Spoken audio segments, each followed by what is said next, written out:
The mist clung to everything like memory itself, grey, shifting, impossible to grasp.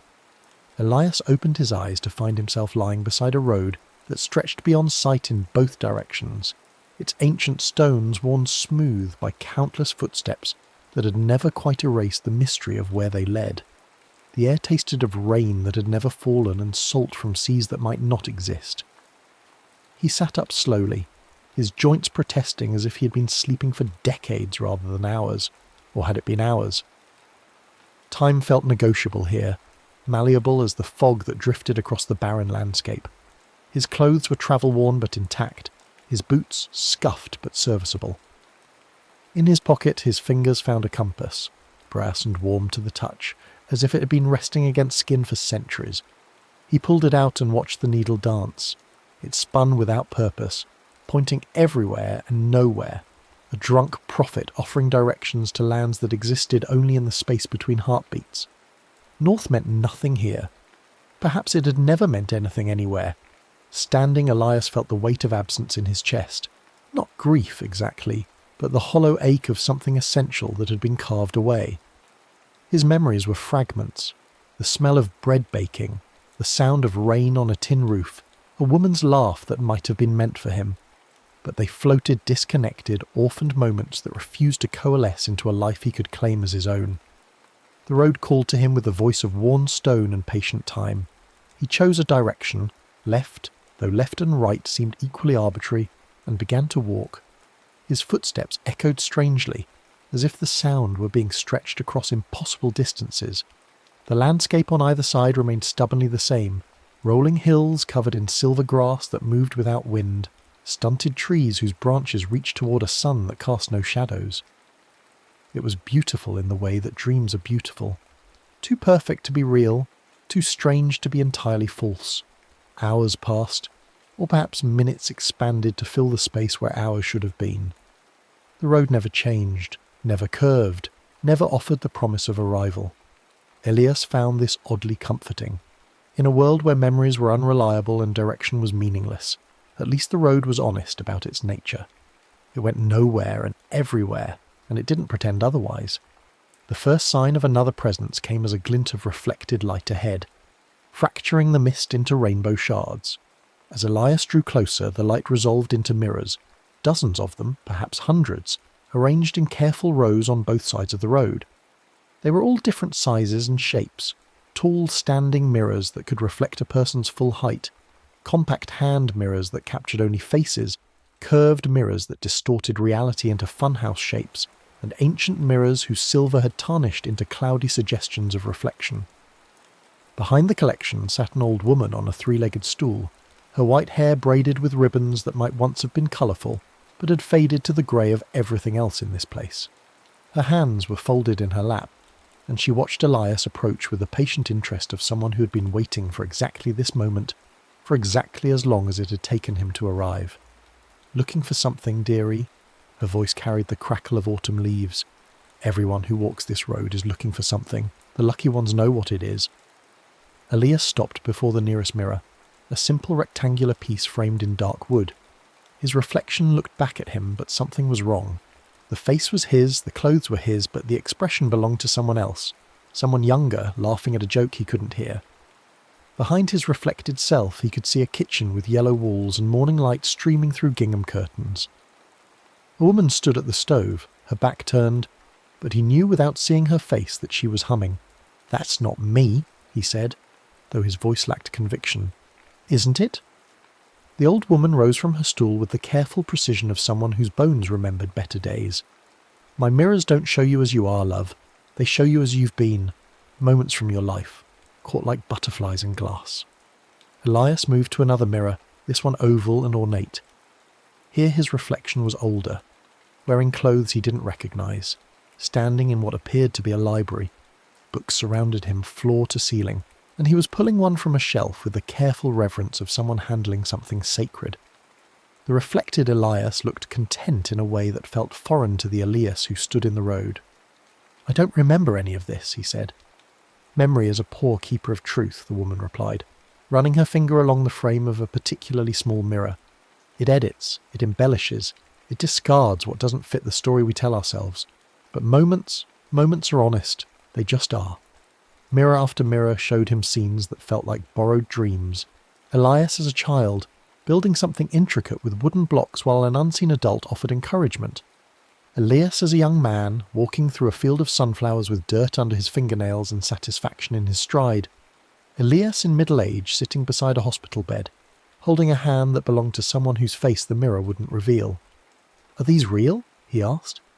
"What makes something real?" the woman countered. "The fact that it happened? Or the fact that it could have happened? The fact that you remember it? Or the fact that it remembers you?" Frustration built in Elias's chest like steam in a kettle. The mirrors offered him pieces of himself, but they were pieces of a puzzle whose picture he couldn't see. They were beautiful and heartbreaking and utterly foreign. If these were his moments, where were the connections between them? Where was the thread that wove them into a life? He approached the largest mirror, one that stood nearly as tall as he did, framed in silver that had gone black with age. This reflection showed him something different. Not a moment from his past, but himself, as he stood now, beside the road, looking into mirrors.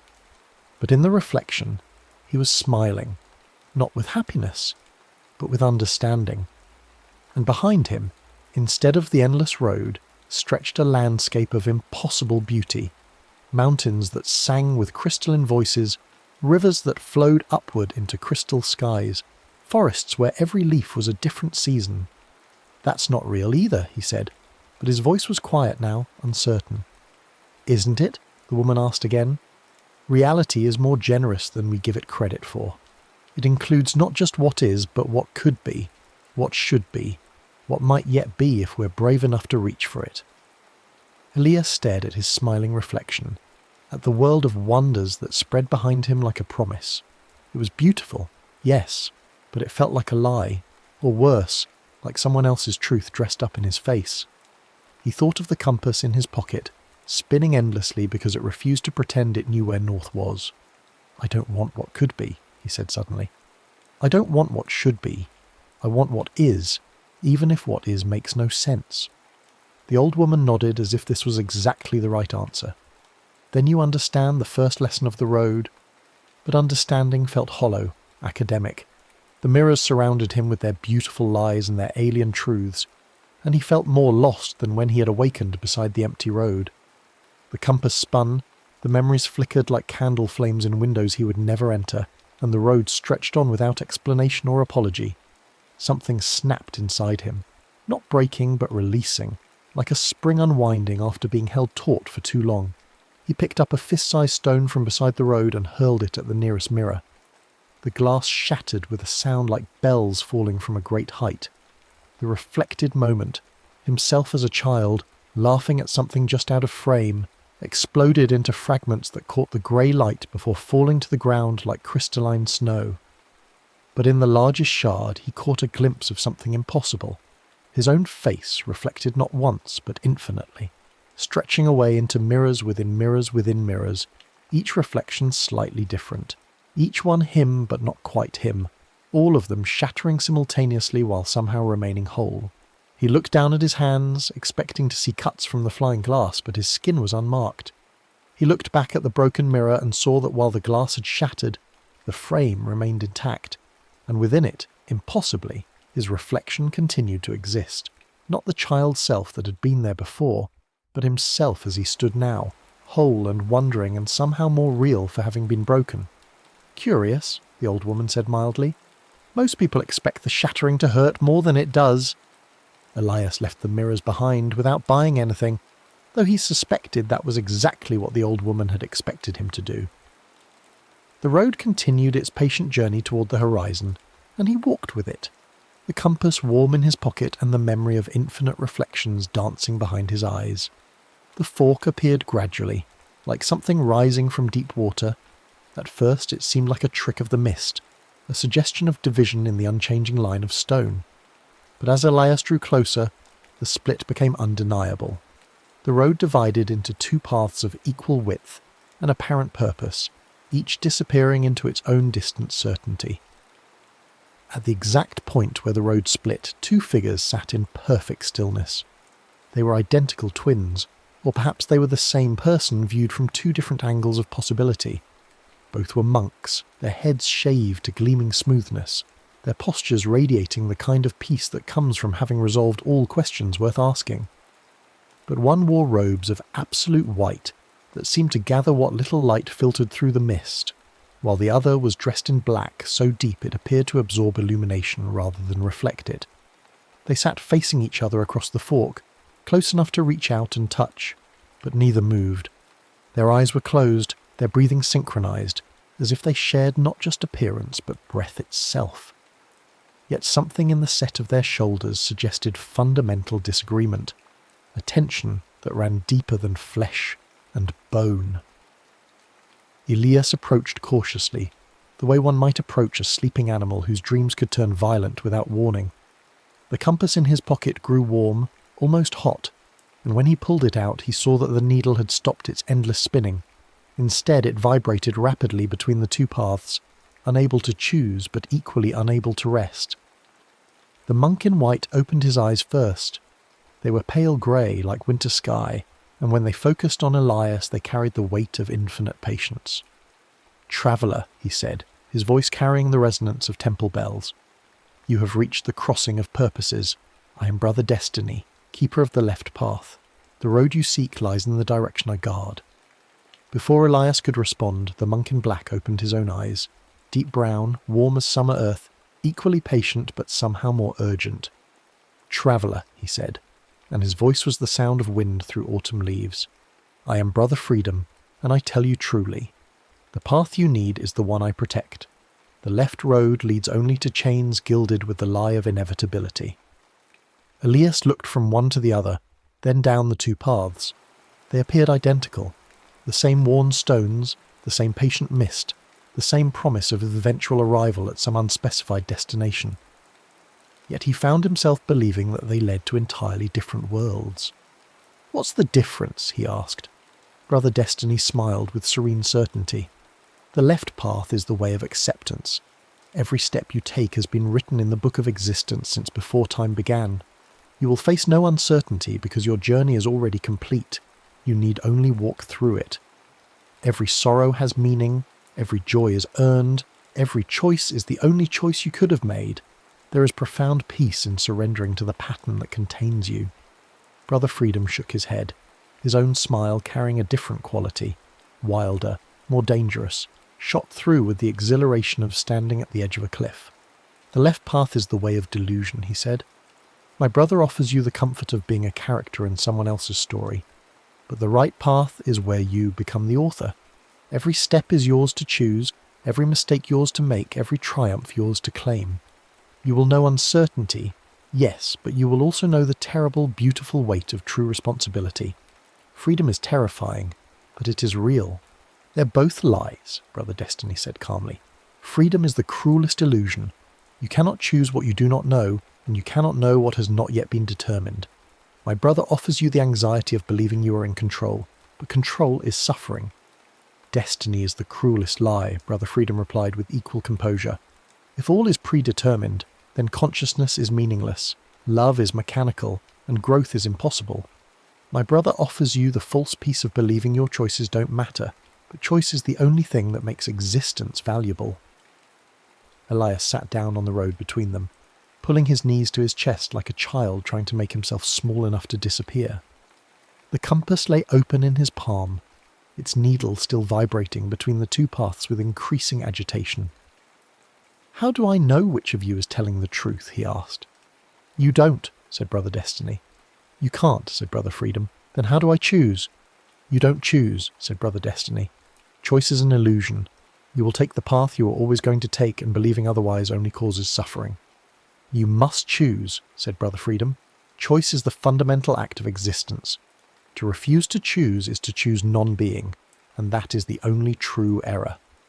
Elias closed his eyes and tried to feel his way toward an answer, but the harder he reached for certainty, the more it slipped away from him like water through cupped fingers. Both monks spoke with equal conviction, equal wisdom, equal compassion. Both paths looked equally real, equally promising, equally treacherous. When he opened his eyes, he was looking not at the paths but at the space between them, a narrow strip of wild grass that grew along the fork's edge, leading neither left nor right but straight ahead into a tangle of stunted trees and uncertain ground. "What if you're both right?" he said suddenly. "What if you're both wrong?" The monks looked at him with expressions of polite confusion. "There are only two paths," Brother Destiny said gently. "The choice is binary," Brother Freedom agreed. "Destiny or freedom, acceptance or responsibility. There is no third option." But Elias was already standing, already moving toward the wild space between the established paths. The grass was taller than it had appeared from the road, reaching nearly to his waist, and it whispered secrets in languages he didn't recognize as he pushed through it. "Perhaps the choice isn't between your two truths," he called back to the monks. "Perhaps it's between accepting that someone else has defined my options and deciding that the menu is incomplete." Behind him, he heard Brother Destiny say, "He will learn. The pathless way leads only to suffering." And Brother Freedom replied, "He will learn. The pathless way leads only to chaos."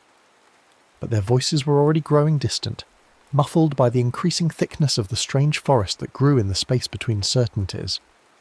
Elias pushed deeper into the trees, following no path but the one his footsteps created, guided only by the compass that had finally stopped its frantic vibration and now pointed steadily ahead.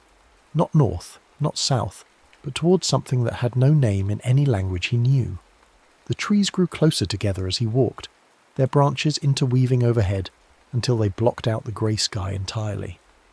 Yet somehow there was still light, not sunlight or moonlight, but something more fundamental, as if illumination were simply a property of being, rather than something that came from external sources.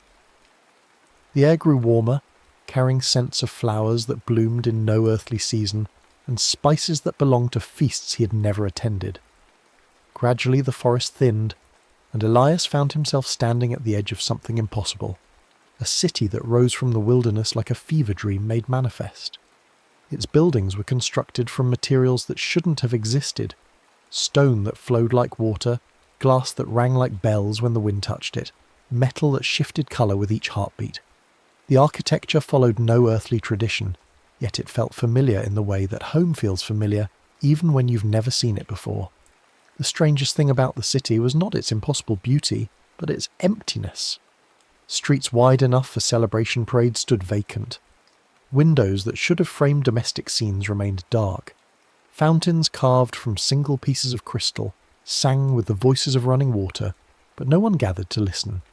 Yet the city was not dead. It hummed with potential energy, like a theatre moments before the curtain rises. The air itself seemed expectant, waiting for something to begin or someone to arrive. And as Elias walked through the gates, massive portals that opened without his touch, as if recognizing his approach, he began to hear voices. They were quiet at first, barely more than whispers carried on wind that touched nothing else. But as he moved deeper into the city, walking down streets paved with stones that chimed softly under his feet, the voices grew clearer. They came from everywhere and nowhere, from windows, from doorways, from the spaces between buildings where shadows gathered like pools of liquid darkness. And every voice was asking questions. Who decides what beauty means? Drifted from a tower whose walls were covered in murals that shifted and changed as he watched. Is love what we feel or what we do? Whispered from a garden where flowers bloomed in colours that had no names. When does a path become a destination? Echoed from an alley that seemed to stretch infinitely inward. Why do we call it falling when we rise in love? Sang from a bridge that spanned nothing but air. Elias tried to respond, to offer answers, or at least opinions, but every time he opened his mouth the voices grew louder, more insistent, drowning out his attempts at speech with cascades of inquiry that seemed to generate more questions even as they were asked. What is the sound of yesterday remembering? Can truth exist without someone to believe it? Is the dreamer dreaming the dream? Or is the dream dreaming the dreamer? Where does the river go when it reaches the sea? The questions were beautiful and terrible, profound and playful, urgent and eternal. They washed over Elias like waves, each one carrying him further from the solid ground of certainty he had once stood on. He found himself turning in circles, trying to locate the sources of the voices, but they seemed to emanate from the very air, from the buildings themselves, from the spaces between his own thoughts. What makes a moment immortal? Is silence the absence of sound, or the presence of listening? Do we find meaning, or does meaning find us? When does the seeker become the sought? Hours passed, or perhaps time had given up its linear pretensions and decided to flow in spirals instead. Elias wandered the questioning city, growing increasingly desperate to contribute something, anything, to the endless dialogue that surrounded him. But every attempt to speak was met with new questions that rendered his answers irrelevant before they could be born. Finally, exhausted by the effort of trying to respond to the unanswerable, Elias sat down in the middle of a square where fountains made music from falling water and buildings hummed with architectural harmony. The questions continued to swirl around him, but he no longer tried to catch them with words. Instead, he simply listened. And in listening, he began to notice something remarkable. The questions were not seeking answers. They were celebrating their own existence. Each inquiry was complete in itself, perfect in its uncertainty, beautiful precisely because it opened rather than closed, because it created space rather than filling it. "What is the colour of wonder?" sang past his ear, and instead of trying to name it, Elias simply smiled. "Where does laughter go when the joke is over?" whispered from a nearby doorway, and instead of explaining, he let the question dance. Slowly, experimentally, Elias opened his mouth not to answer but to ask, "What would happen if I stopped needing to know?" The effect was immediate and profound. The city's voices rose in harmony, as if his question had provided the missing note in a vast eternal chord. The buildings themselves seemed to brighten, their impossible materials glowing with renewed life. And in that moment of perfect questioning, Elias felt something shift inside him. Not the satisfaction of finding an answer, but the deeper peace of learning to love the search itself. But even as he basked in this revelation, he noticed something else. Cracks were appearing in the walls around him, hair-thin at first, then growing wider, spreading through the crystal and flowing stone like lightning frozen in reverse. The sound of the fountains grew discordant, and the air itself began to shimmer as if reality were having second thoughts about its construction project. "What is happening?" Elias asked. But his words came out as whispers rather than questions, and the city's harmony faltered. That was when he understood. The city could only exist in the space of pure inquiry. The moment someone tried to understand what was happening rather than simply experiencing it, the spell broke. The beautiful impossibility could only sustain itself as long as its inhabitants remained content to question without grasping for answers. But understanding was not the same as explaining, and knowing was different from controlling. As the cracks spread faster through the questioning city, Elias found himself faced with a choice that the twin monks had not included in their binary options. He could try to save the city by forcing himself back into pure questioning, or he could let it crumble and see what lay beneath. He chose the crumble. The city collapsed not with violence but with a sound like sighs, as if its buildings were exhaling themselves back into the dream space from which they had emerged. But as the last tower dissolved into mist and memory, Elias saw that the dissolution had revealed something that had been there all along. A doorway set into the ground itself, its frame made from the same material as the road he had been travelling. The doorway opened onto stairs that descended into warm golden light. Without hesitation, because hesitation would have been another form of trying to understand rather than simply moving forward, Elias stepped through and began to descend. The stairs were countless but not tiresome, each step carrying him not just downward but inward, towards something that felt like the centre of existence itself. The golden light grew stronger as he descended, and with it came the scent of old books and ancient wisdom, of stories that had been told so many times they had become true through sheer repetition. At the bottom of the stairs, Elias found himself in a library that challenged every assumption he had made about space and possibility. The shelves stretched upward beyond sight, downward beyond comprehension, and outward in directions that geometry had never named. Books filled every available space, not just on shelves but floating in the air, orbiting each other like literary planets, forming constellations of knowledge that pulsed with their own inner light.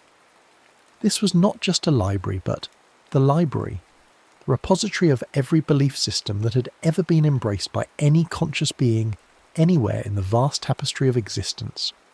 Here were the creation myths of civilizations that had never evolved past single-celled organisms, but had somehow dreamed themselves into being anyway. Here were the philosophical treatises of gas giants that achieved consciousness through atmospheric pressure and wind patterns. Here were the love songs of mathematical equations that had fallen in love with their own solutions. Every book was different, yet they were all connected by invisible threads of meaning that wove through the library like a vast web of understanding. Some books were massive tomes bound in materials that came from the hearts of dying stars. Others were simple pamphlets written on what appeared to be ordinary paper, but which contained truths that could reshape reality if read with sufficient attention. Some were not books at all, but crystalline structures that stored information in their molecular arrangements, or wisps of cloud that held knowledge in the patterns of their ever-changing forms.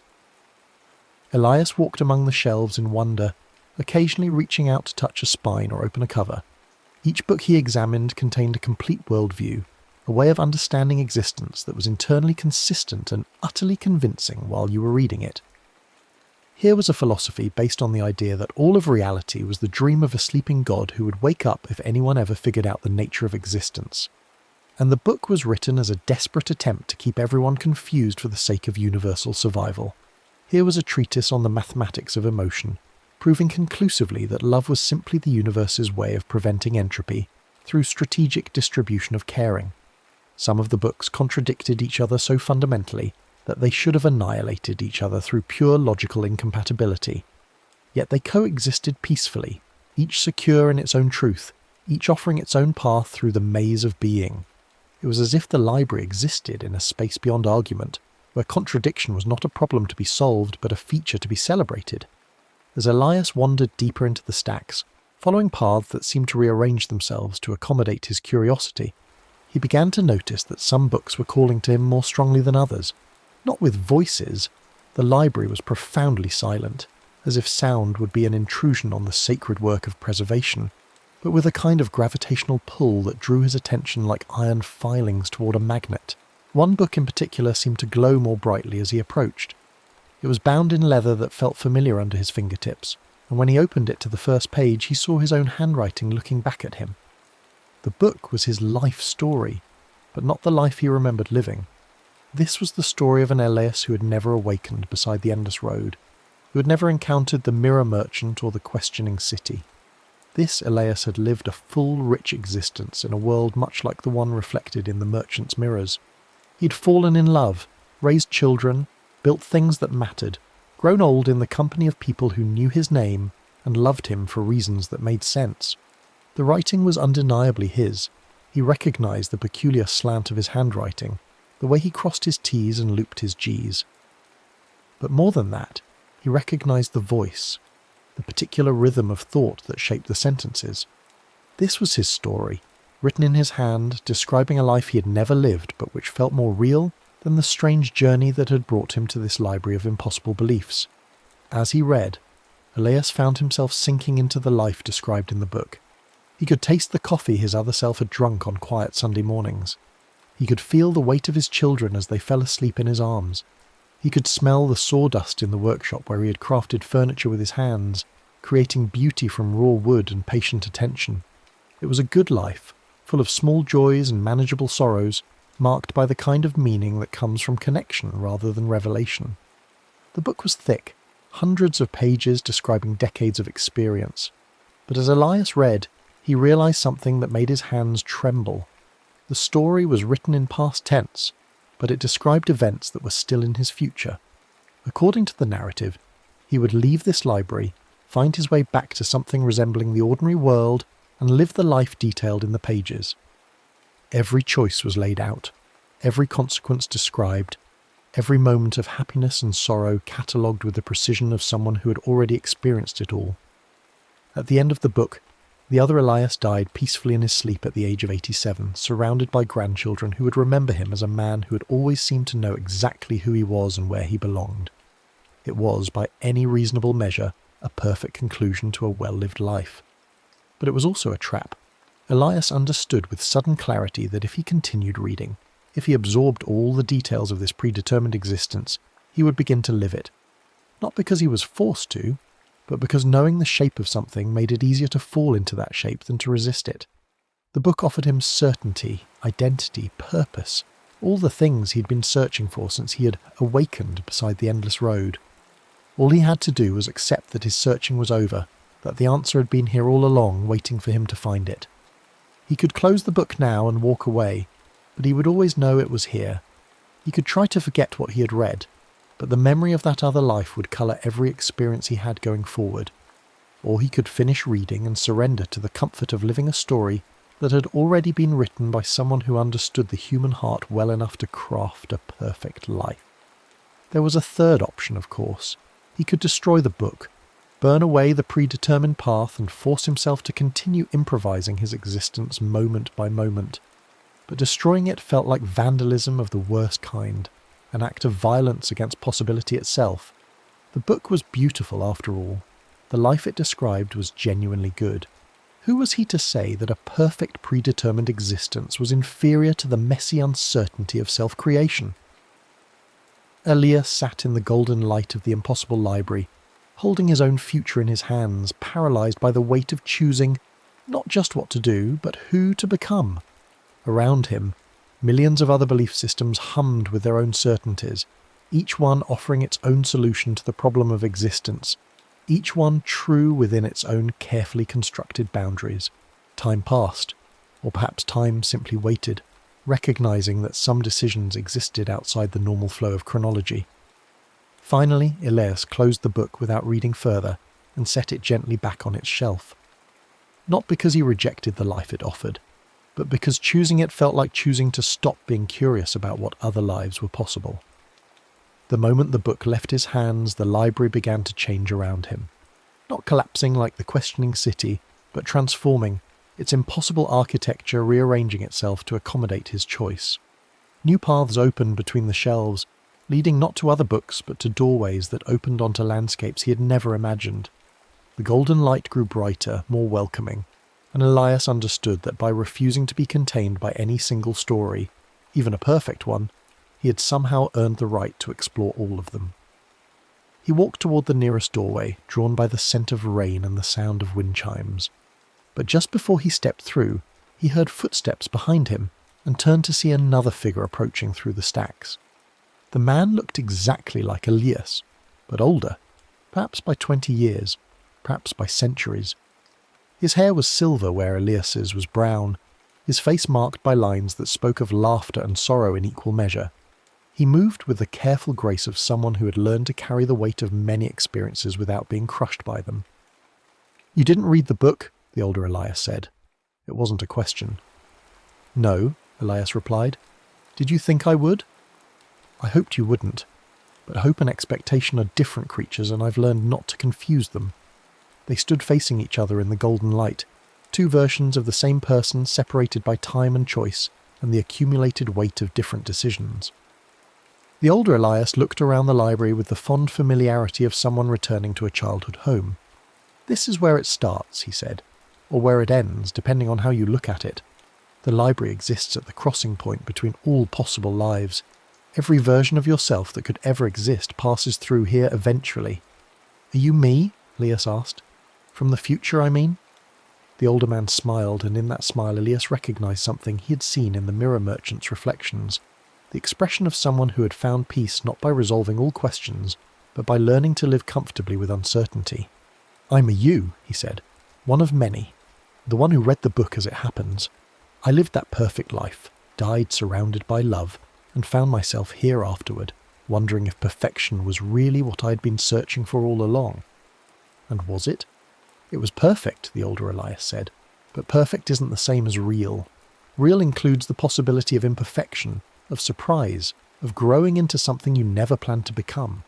Perfect is beautiful, but it's also finished, and I found that I wasn't ready to be finished." They walked together toward the doorway that had called to Elias, their footsteps echoing strangely in the vast space of accumulated wisdom. As they approached the threshold, Elias could see that it opened onto a narrow bridge that spanned what appeared to be an infinite abyss. On the other side of the bridge, he could just make out another landscape, not the barren hills where his journey had begun, but something greener, more alive, shot through with possibilities he couldn't yet name. "Where does it lead?" he asked. "Everywhere," the older Elias replied. Nowhere. Forward. The bridge connects all the places you've been to all the places you might go. But you have to cross it alone. That's the rule. Each person's bridge is different, and sharing the weight would collapse the span. Elias looked at the bridge, narrow, made from the same material as the endless road, stretching across emptiness toward uncertainty. It should have been terrifying, but instead he felt the familiar warmth of the compass in his pocket, still pointing steadily towards something that had no name but which felt increasingly like home. "Will I see you again?"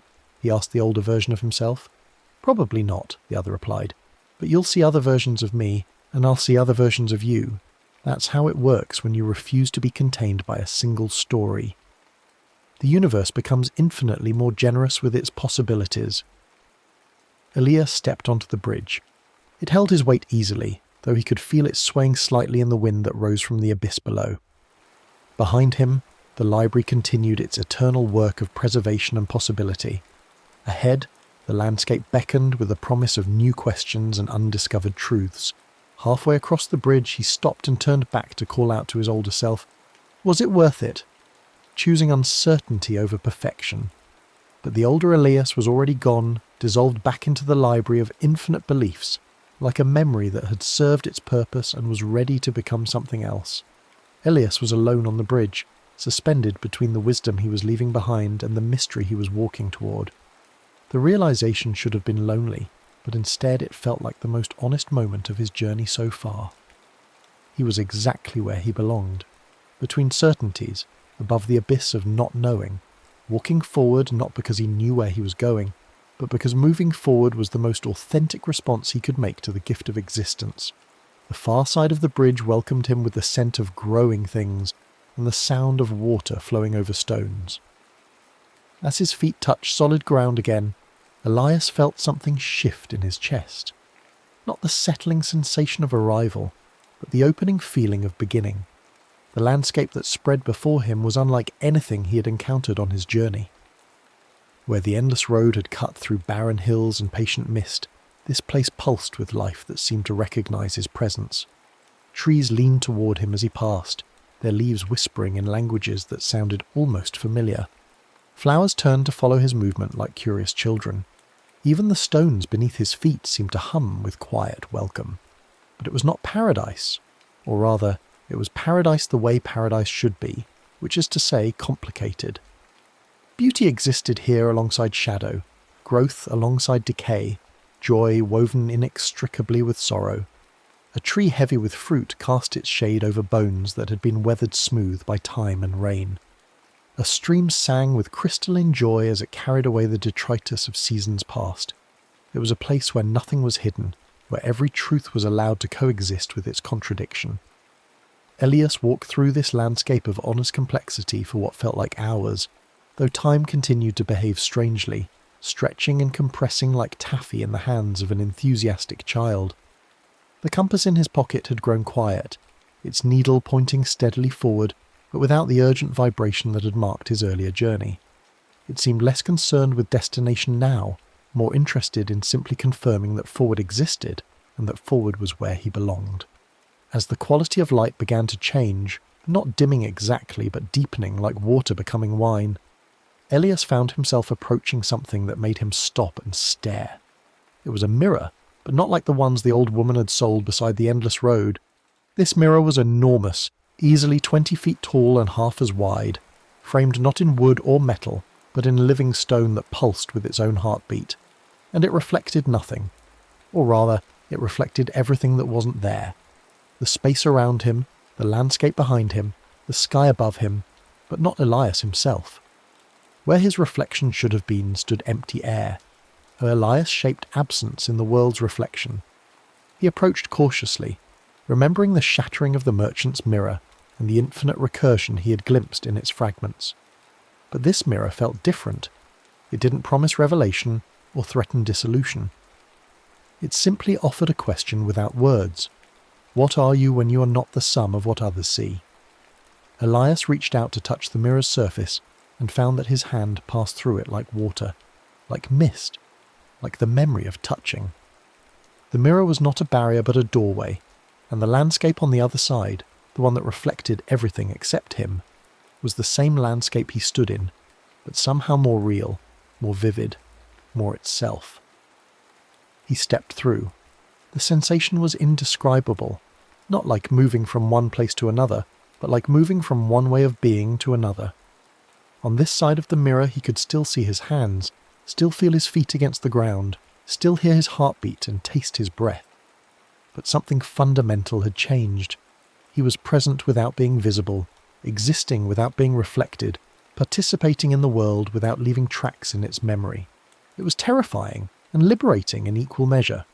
To exist without being witnessed felt like the ultimate loneliness, but it also felt like the ultimate freedom.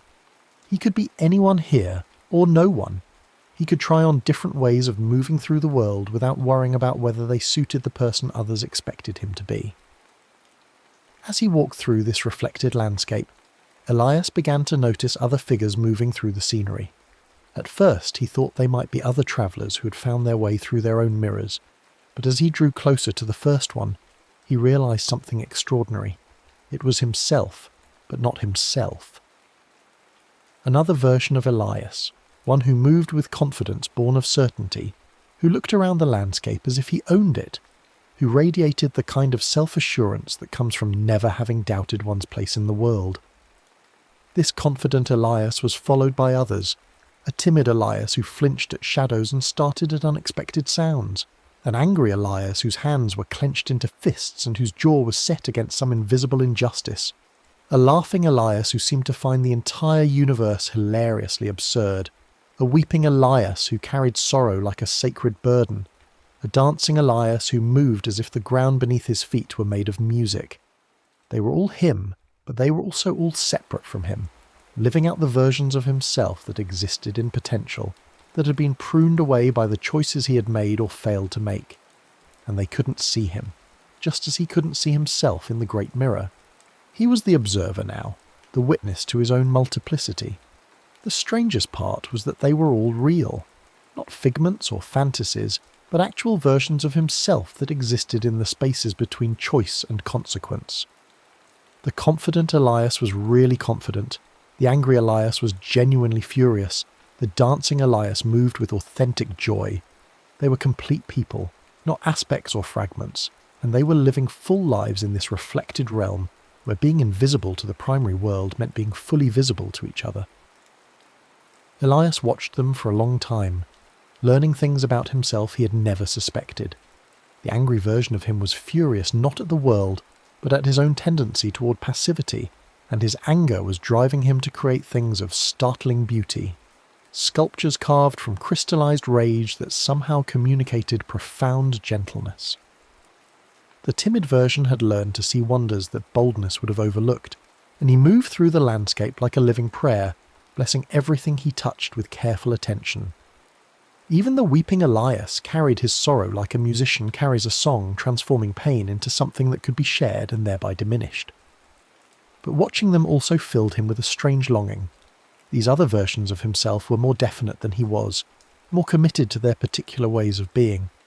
They had chosen to be one thing fully rather than remaining open to all possibilities, and there was a kind of peace in that commitment that he envied. As if summoned by his longing, one of the other Eliases, the dancing one, suddenly stopped mid-step and looked directly at him. For a moment their eyes met across the impossible divide between visible and invisible, and the dancing Elias smiled with recognition, and something that might have been pity. "You can see me," Elias said, though he hadn't intended to speak. "Of course I can see you," the dancing Elias replied, his voice carrying the rhythm of perpetual motion. "You're the one who refuses to choose.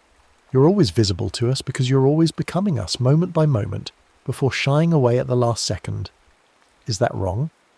"It's not wrong or right," the dancing Elias said, executing a small pirouette that somehow managed to be both graceful and slightly mocking. "It's just incomplete. You keep trying to be everything instead of choosing to be something. But everything includes nothing, and nothing is a cold place to live." "But if I choose to be one thing, I lose all the others," Elias protested.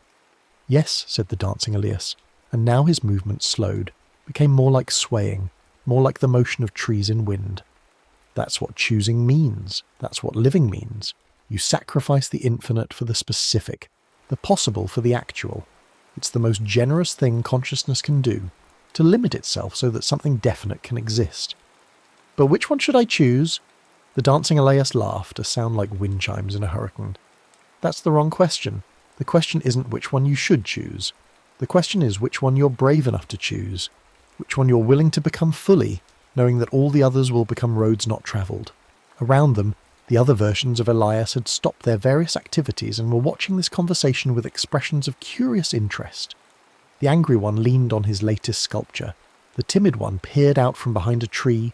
The confident one stood with arms crossed and a knowing smile. Even the weeping one had paused in his tears to listen. "What if I choose wrong?" Elias asked. "Then you'll be wrong," said the confident Elias, stepping forward. "Magnificently, completely, authentically wrong. And being wrong is infinitely more interesting than being nothing." "What if I choose something that hurts others?" Elias asked. "Then you'll learn about pain," said the weeping Elias, his voice thick with compassion. "And learning about pain is how you learn about love. They're the same curriculum, taught in different classrooms." "What if I choose something and then want to change?" asked Elias. "Then you'll change," said the dancing Elias, spinning again. "Choosing to be something doesn't mean choosing to be that thing forever. It means choosing to be that thing fully for now, until it's time to choose again." Elias looked around at all these versions of himself, each one complete in their chosen incompleteness, each one real in their willingness to be defined. They were offering him something he had been avoiding throughout his entire journey, the gift of limitation, of being bounded, of existing within constraints that would make existence meaningful, precisely because it was not infinite. But even as he understood this, he felt the familiar urge to step back, to keep his options open, to remain in the space between choices where all possibilities coexisted. It was comfortable there, in the undefined territory where he could be anyone because he wasn't committed to being anyone in particular. "I don't know how to choose," he admitted. "Yes, you do," said all the other versions of himself in unison, their voices creating a harmony that was both beautiful and slightly unsettling. "You've been choosing all along. You chose to walk the road instead of staying put. You chose to create your own path instead of taking the ones the monks offered. You chose to let the city crumble instead of preserving it. You chose to leave the book unread instead of accepting the perfect life it promised. You've been choosing to remain unchosen, and that's a choice too." The truth of this hit him like cold water. He had been making choices, but he had been making the same choice over and over again. The choice to defer choosing, to remain open, to exist in potential rather than actuality. And that choice was beginning to feel less like wisdom and more like cowardice. "What happens if I choose?" he asked. "You become real," said the dancing Elias. "Not more real than you are now, but real in a different way. Real in the way that rivers are real because they flow in particular directions. Real in the way that songs are real because they happen in time. Real in the way that lives are real because they have beginnings and middles and ends." Elias closed his eyes and tried to feel his way toward a decision. But instead of grasping for an answer, he let himself simply be present with the question.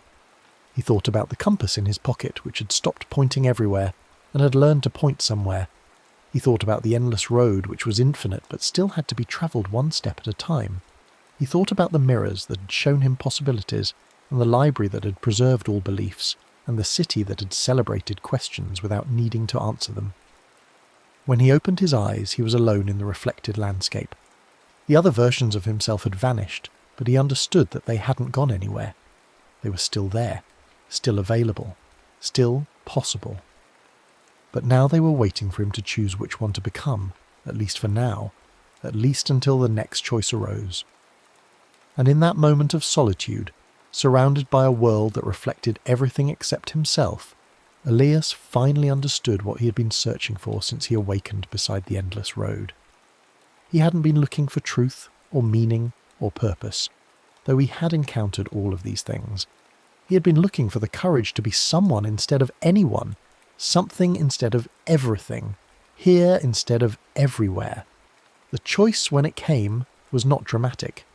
He simply took a step forward, but this time he took it as himself, not as the person he might become or should become or could become, but as the person he was willing to be right now in this moment, with all his uncertainty and incompleteness intact. The moment his foot touched the ground with that intention, the reflected landscape began to shimmer and change. The mirror world wasn't disappearing, but he was passing through it, emerging on the other side into something that was neither the barren landscape of the endless road nor the impossible beauty of the library. It was simply a place, green and ordinary and real, where morning mist was lifting from hills that rolled away toward a horizon that promised nothing more than the quiet satisfaction of being reached by anyone willing to walk toward it. And there, just visible in the distance, was a road, not the endless road of his beginning, but a simple path that wandered through the landscape with the comfortable meandering of something that knew where it was going without being in any particular hurry to get there. Elias pulled out his compass one last time. The needle pointed steadily toward the path, but now he understood that it had always been pointing not toward a destination, but toward the next step, not toward an answer, but toward the next question worth asking. He put the compass away and began to walk, not because he knew where the path would lead, but because walking was what you did with paths, and being someone was what you did with life, and moving forward was what you did with time when you finally stopped being afraid of it running out. Behind him, the great mirror stood empty and patient, ready for the next traveller who needed to see themselves clearly enough to disappear, ready to reflect everything except the one thing that mattered most. The courage to step through uncertainty and into the magnificent, terrible, beautiful business of being specifically and temporarily and completely alive. The mist continued to lift as Elias walked, revealing more of the landscape around him. It was not spectacular. No crystal cities or impossible libraries, no monks offering philosophical puzzles or merchants selling reflections of unlived lives. It was simply a place where things grew and changed and endured and passed away, according to rhythms older than consciousness and more reliable than understanding. And that, Elias realized as his footsteps found their rhythm on the meandering path, was exactly what he had been looking for all along. Not the answer to existence itself, with all its ordinary miracles and necessary limitations, its beautiful brevity and its inexhaustible capacity for surprise. The path stretched ahead of him, not endless but sufficient, not infinite but real, and he walked it, not because he had solved the mystery of being, but because he had finally learned to love the mystery enough to inhabit it fully, one step at a time, with no compass but curiosity, and no destination but the next moment's invitation to continue becoming whoever it was he was brave enough to be. Perhaps the meaning was never at the end. Perhaps the road was meant to be walked, not solved. And perhaps that was not a disappointment but the most generous gift consciousness could offer itself. The opportunity to be present for its own unfolding, to witness its own becoming, to participate in the endless, ordinary, extraordinary business of being here, now, real, and committed to the beautiful uncertainty of what comes next.